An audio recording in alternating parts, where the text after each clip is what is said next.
Hi. Today, October 25th, is my 36th anniversary of being in the ministry. I preached my trial sermon October 25th, 1981. And it has been an interesting journey. The journey has seemed so slow, long. It's like I come to a certain spot, I stop there, I remain there for a while, and say that spot is healing ministry. Then I move on, focusing on preaching, on teaching, on large audiences, on speaking by myself like I am right now, with you watching, and one thing after another. Then I was led out of the church in 2004, and that journey, from 2004 to now, oh my Lord, it was like an explosion of revelation. The last revelation I received was probably a few weeks, a month, a few months. I don't know, it's been creeping on me. And the revelation is this: that all of these little stops that I've made over the last 36 years was for one purpose. And that is to prepare God's people for the end times, that they might survive through tribulation, the 7-year tribulation period. So I have been in ministry for 36 years for preparation for the last 7 years before the Lord returns. Now, the countdown will occur when the Antichrist is revealed, because he has a 7-year reign, and he will be taken out and down upon the return of the Lord Jesus Christ. So no, we don't know the day or the hour when the Lord comes, but we do know the season, and that the Antichrist must come first. Now, that preparation is not only spiritual, emotional, and mental, but it is also physical. And I am going to talk a little bit about that today.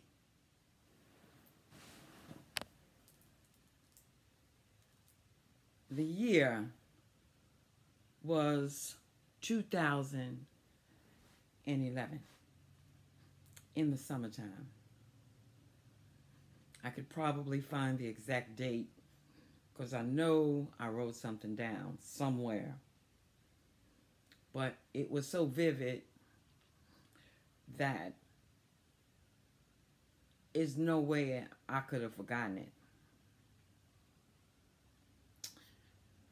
In a dream, I stepped outside my house. But no, what happened first was I was in my house, and I watched my computer scramble. And then I went to the sink, and dirty, muddy water was coming out of it. And I was wondering about food. And we have a market around here that generally most people go to, Price Chopper. So I went outside. When I got outside, there were some Nordic-looking, mafia-looking types, Russian men. And they were guarding the streets, the area. And I said to them, "Is the Price Chopper open?" They said, "Nah. Get back in the house, lady." So I'm thinking to myself, I saw that muddy water. I got a few waters in my car. So I slip out to the car and I grab a few waters and stick them under my, under my shirt. And I'm headed back to my place. And I asked them, "Who are you?" And they laughed mockingly and said, "We are with Obama." Now, a sub-part of this dream is that I saw the churches across the way. And there are no churches in the area where I was living when I had the dream. But I stepped outside and I saw churches. And it was the churches that were the trackers. It was like the churches were the central area for the takeover. It was very peaceful. It was quiet. And I saw a group of people lined up in front of the churches to get food and water. And I said, that's not going to be me. And as I'm going back in the house, and I asked them, "Who are you?" And they laugh mockingly and say, "We are with Obama." I go in the house, I sit in the middle of the floor, and I weep.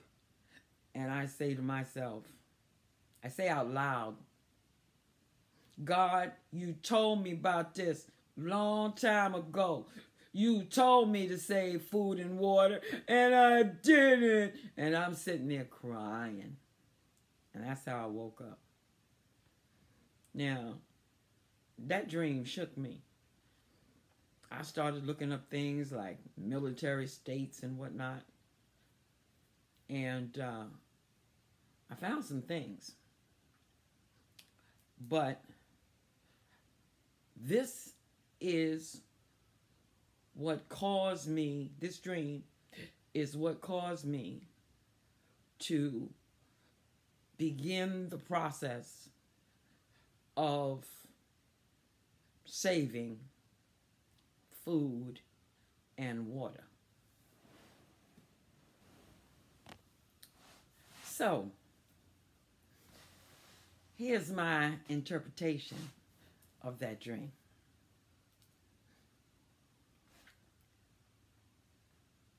I watched, and I said, I got to watch and wait a good little while before I say this dream is from the Lord. And so I was looking for something to occur within Obama's administration. And when I had the dream, he hadn't even come up for re-election yet, and it didn't look good. So I said to myself, if this dream is from the Lord, then Obama's going to win. Obama won.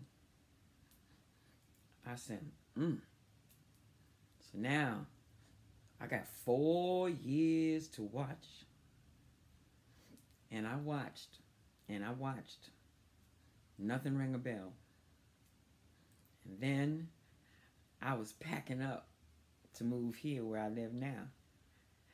And I remember it clearly.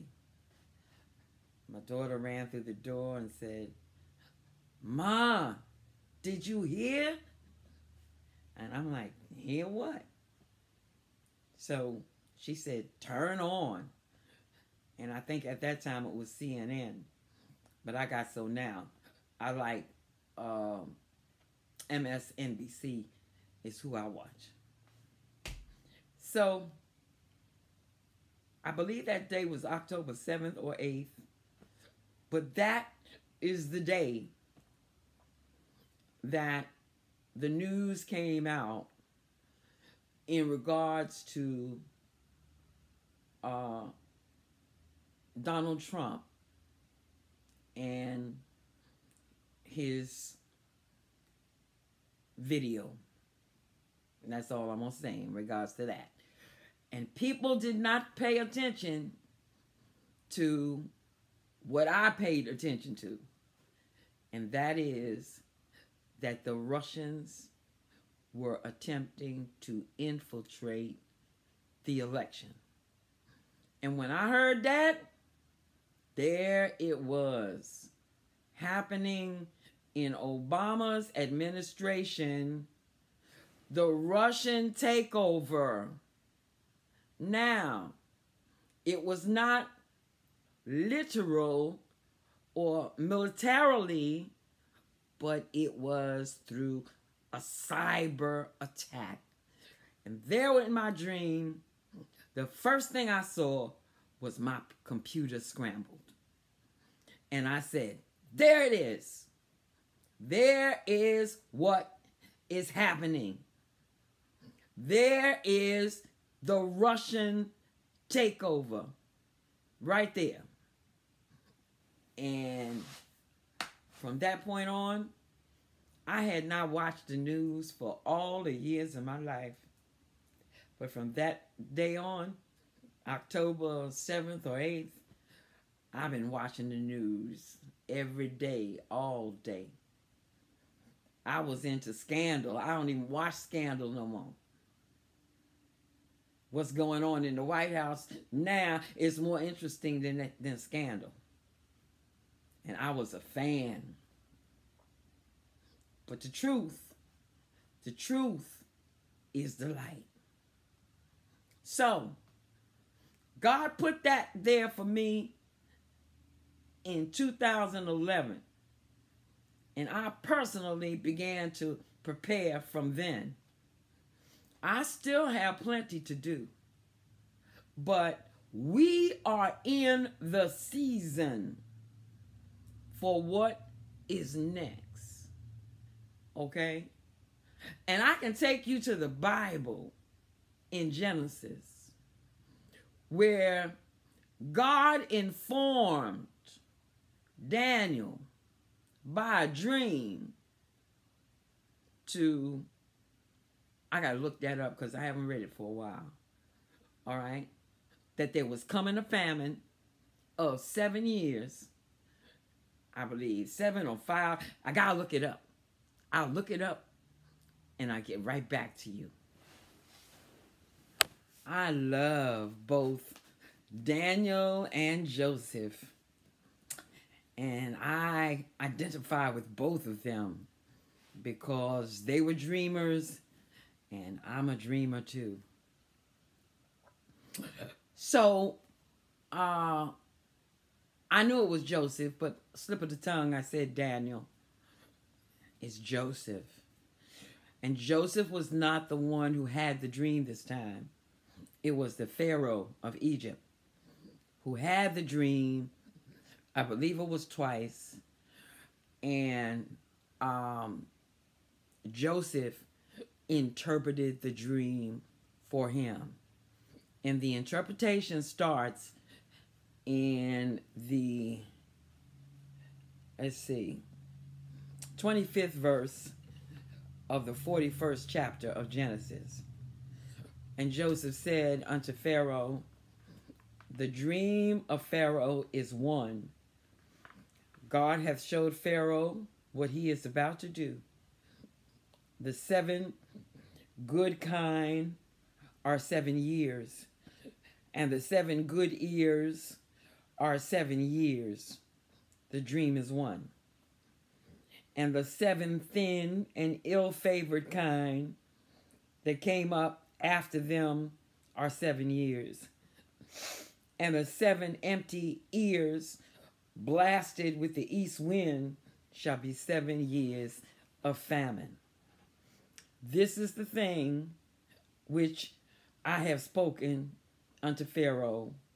What God is about to do, he showeth unto Pharaoh. Behold, there come 7 years of great plenty throughout all the land of Egypt.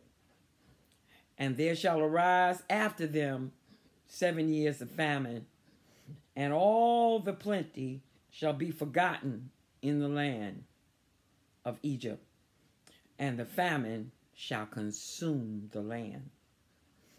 And the plenty shall not be known in the land by reason of that famine following, but it shall be very grievous.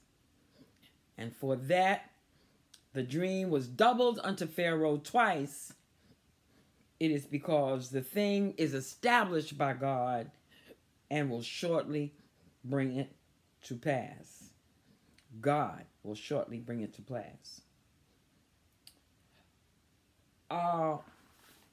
Pharaoh assigns Joseph to the project, saving up in the 7 years of plenty for the 7 years of famine. And the people of God, the Jews,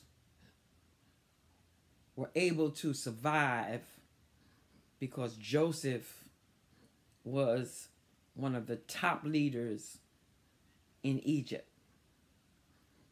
And that story is very deep, and I could do an entire video on it. But I'm letting you know that my dream has legal precedence. It has precedence in this Bible that God operates this way. So, do we have 7 years to prepare?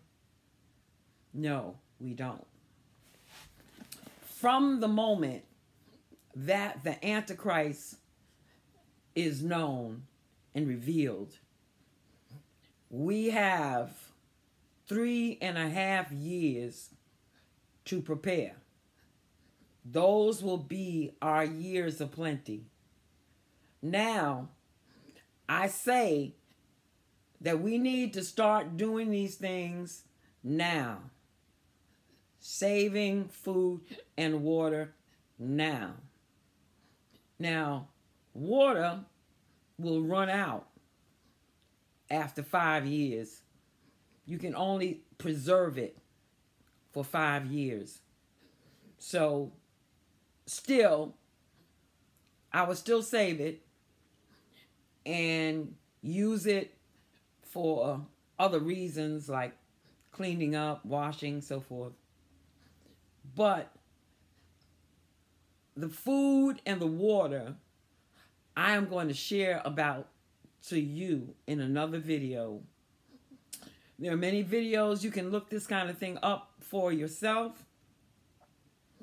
But I'll share my experience with you in terms of what I have been doing since 2011. And we will move forward simply, quietly. All right? So, you know how to get in touch.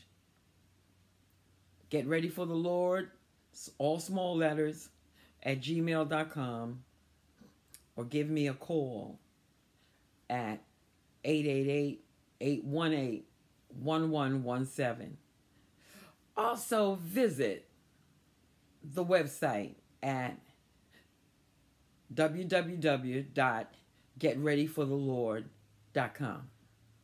All right. So I'm going to go ahead and enjoy the rest of my day. And remember that first day when I stood before a congregation 36 years ago today and preached my first sermon. Bye now.